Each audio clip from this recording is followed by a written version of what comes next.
Nandirito na po ang pinakahihintay ng lahat, ang pinakabagong Honda Giorno Plus 125 CBS. At ngayong araw, ito po yung ating bibigyan ng walk-around review. Unahin po natin yung kanyang body and design. Ito pong kanyang headlight is ang ganda ng kanyang posisyon dahil nandirito po siya sa kanyang handlebar na kung saan pag kayo po ay liliko sa kanan at kaliwa ay susunod po ito pong kanyang ilaw. Chrome color naman po ito pong kanyang cover dito sa bandang harapan, which is very attractive dahil nga makintab yung kanyang kulay. At ito pong kanyang main headlight is may partition sa gitna. Nagkaroon po siya dito ng split na daytime running light. At mayroon po itong high beam and low beam, of course, nahati po yan sa dalawa. LED na po pala yung kanyang ginagamit para po dito sa kanyang headlight. At dito po sa bandang gitna, since black color po, ito pong kanyang face cover is nagkaroon ng center of attraction. Ito pong kanyang badge dito sa bandang gitna dahil chrome color po ito, tapos nagkaroon ng silver at may makikita naman po tayo rito na Honda decal in black color. At dito po pala sa bandang gitna, detachable po ito. At dito naman po located yung kanyang battery compartment. So nandirito po siya sa bandang harapan, nandirito sa bandang itaas. Kaya nating to worry about pagdating ng rainy season dahil marami pong nire-request yung ating mga Honda Click user na nandun daw sa bandang ibaba yung kanyang battery compartment, which is hindi daw pwedeng ilusong sa baha. Ngayon, nasagot na po yung inyo pong mga kahilingan dahil dito po sa kanilang Honda Giorno Plus ay located na dito sa bandang gitna. Ito naman pong kanyang mga turn signals is para po siyang diamond type. At makikita natin na bulb type po yung kanyang ginagamit para po dito sa kanyang mga turn signals. Dumako naman po tayo rito po sa kanyang front suspension. Naka-traditional telescopic fork po ito na black color. At ito pong kanyang front fender is may nakalagay naman po rito na combi brake decal. Para naman po dun sa mga hindi pa nakakaalam, ang combination brake system, once po na ating pinihit, ito pong ating rear brake ay sasabay po ng bahagya, ito pong ating front brake, na kung saan ang combination brake system ay nakakapagbigay po ito ng balance na stopping power. Kaya very safe. At gumagamit po pala ito ng single rotor disc brake with single pot caliper na Nissin brand, black color.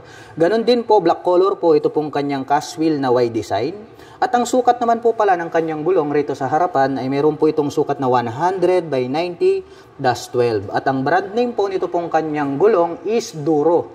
At ito po ay naka-tubeless na rin, of course. Silipin naman po natin ang kanyang fully digital meter panel display. Ito pong kanyang meter panel display is nahawig po siya sa Honda Click 125 na version 4. At ganun din po yung kanyang mga button selector. Silver color naman po, ito pong kanyang cover dito sa top. At may makikita naman po tayo rito na Honda logo.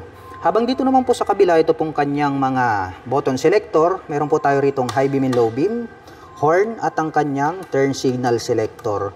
Dito naman po sa kabila, meron po itong idling stop system at ang kanyang electric starter. Napansin ko lang, ito pong kanyang handle grip is brown color po siya. At yung kanyang end bar is black color. At ito pong kanyang upuan is ang ganda po nito pong kanyang seat cover dahil nga brown color po siya. Nakaterno po pala ito pong kanyang seat cover dito po sa kanyang handle grip. Ayan, classic na classic yung kanyang dating. Balik tayo dito sa kanyang upuan. Yung pagkakatahe is durable po siya. May naka-intact naman po rito na Honda in white color. At malambot po ito pong kanyang upuan, kaya very comfortable po itong sakyan. Pero ito pong kanyang underseat compartment ay i-base na lang natin. Ang ipapakita ko na lang sa inyo ay yung doon po sa white color. Buksan naman po natin itong kanyang upuan para maipakita ko sa inyo ang underseat compartment. Wow! Napakaluwag po nito pong kanyang underseat compartment. Dahil nga po yung ating fuel tank ay located sa bandang harapan. Kaya libreng-libre ito pong ating underseat compartment, kaya mas lumuwag po yung kanyang design. Sa tansya ko, kasyang-kasya po rito ang isang full face helmet. At ang kagandahan dyan ay marami pa po tayo ritong mailalagay na mga ibang personal belongings. Mapunta naman po tayo dito po sa kanyang ignition. Equip na po pala ito ng smart keyless system, kaya pa-remote na lang tayo. Tignan natin sa kabila, baka nandirito yung kanyang remote. Ayan, so mayroon po tayo ritong keyless remote. At bukod dyan, ang kagandahan po niyan is Included na po rito yung kanyang fuel at seat opener. Ito pong kanyang fuel tank ay located na po rito sa bandang harapan. At ito po pala ay mayroong 5.4 fuel tank capacity. At mayroon naman po itong fuel consumption na 47 km per liter. Ang kagandahan po nito, kapag magpapagas po kayo ay more accessible dahil nga nandito na siya sa front. Mayroon na rin po siyang integrated na utility hook na kung saan ay pwede nating pagsabitan ng mga plastic bags. Dito naman po, sa kaliwa, may door dito, buksan natin. Ito naman po yung kanyang side pocket. Nagkaroon siya ng parang drawer dito. May slot dito na kung saan ay pwedeng paglagyan ng mobile phones na nakatayo habang nagre-recharge. Dahil nga po, mayroon na po itong built-in na USB charging port. So, gagamit na lang po tayo ng charging cable, ay pwede na po tayong mag-recharge ng ating mga mobile phones at gadgets. At ito naman pong kanyang footboard. Napansin ko lang napakaluwag po nitong kanyang footboard. Subukan po nating sakyan para makita natin kung gaano kaluwag. Ayan, maluwag po talaga itong kanyang footboard. Kaya very comfortable ito pagdating po sa mga long rides driving purposes. At ang Honda Giorno Plus 125 CBS ay mayroon po itong 780mm na seat height. Ngayon naman po ay susubukan nating sakyan para maipakita ko sa inyo kung gaano nga ba ito kataas. Wow, grabe, ang lambot ng kanyang upuan. Saktong-sakto pala para sa mga tulad ko na 5'6" in height. Ayan, lapat na lapat po yung ating paa. At para naman po dun sa mga kababayan natin na hindi naman masyadong katangkaran, ay kayang-kayang i-manage po ito ng mga 5 flat and above. Dumako naman po tayo rito po sa kanyang side profile. Ayan. So ito pong kanyang side profile, itong part na to, napaka-bulky. No? Ganyan talaga yung design ng mga legendary na mga classic scooter. Para sa akin, very attractive yung pagkakaroon niya rito ng muscular. At may makikita naman po tayo rito na Giorno Plus na 3D emblem. Chrome color po ito. So very attractive sa ating mga paningin. Nag-stand out dahil nga black to and then chrome color po siya. At ito pong ating pillion step sa ating back rider is chrome color po siya, alloy, not fadable, at makapal, kaya masasabi natin na matibay. Ang ganda po nito pong kanyang pagkakadesign, no, kasi nagkaroon siya rito ng slot na kung saan pag ating binalik ay hindi po siya masasagi ng ating mga paa. At ito naman pong kanyang radiator cover is black color. Ito po pala ay equipped with liquid cooling system. At ito naman pong kanyang exhaust pipe is matte black color. Itong kanyang heat protection guard, nagkaroon po siya ng oblong na butas rito.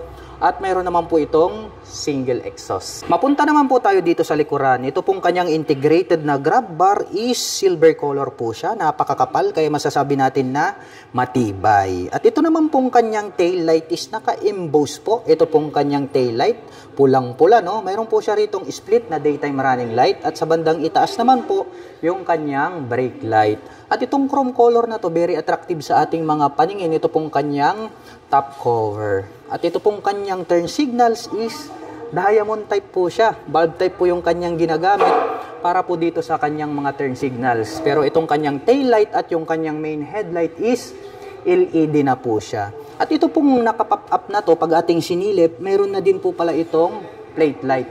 May added light reflector dito sa gitna. At ito pong kanyang rear fender, ang kanyang nagsisilbing plate holder. Dumako naman po tayo dito sa kabila. Silipin naman po natin ito pong kanyang side stand.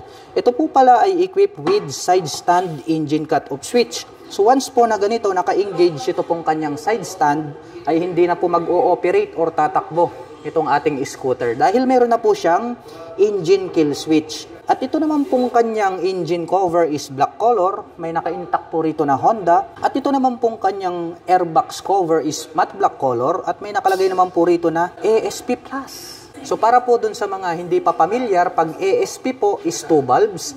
Pag ASP Plus is 4 bulbs po siya. Kaya asahan po natin na malakas po talaga yung kanyang engine design. Speaking of engine, pag-usapan muna natin ang kanyang engine specifications. Ito pong ating pinakabagong Honda Giorno Plus ay meron po itong 125 cubic centimeter engine displacement. Naka single cylinder, single overhead cam, 4-stroke with 4 valves. Yes, naka 4 valves na po ito. At nakakapag-provide naman po ito ng maximum power na 11.4 HP at 8,750 RPM. Habang nakakapagbigay naman po ito ng maximum torque na 11.6 Nm at 5,250 RPM. At pagdating naman po dito po sa kanyang rear suspension, ito po pala ay equipped with single shock absorber. At ang kanyang rear braking system, ito po ay naka-drum brake. At ang sukat naman po ng kanyang gulong rito sa likuran, ito po ay mayroong sukat na 110 by 90-12. At gaya po ng sabi ko sa inyo, yung brand name po niya na stock na gulong is Duro. At ito po ay naka-tubeless na. At matte black color naman po, ito pong kanyang cast wheel. At ang presyo po ng pinakabagong Honda Giorno Plus 125 CBS ay nagkakahalaga po ito ng 101,900 pesos. At kung balak mo naman pong kumuha ng hulugan, ay kailangan mo lang pong mag-down payment ng 9,800 pesos. At para naman po sa mga nakapanood ng video na ito at interesado pong maglabas ng pinakabagong Honda Giorno Plus 125 CBS, ay available po ito sa cash at installment basis. At para naman po sa mga gustong magpunta rito, ay maaari nyo po silang puntahan at bisitahin. Dito po yan sa Honda Wing Shop, San Fabian, Pangasinan Branch.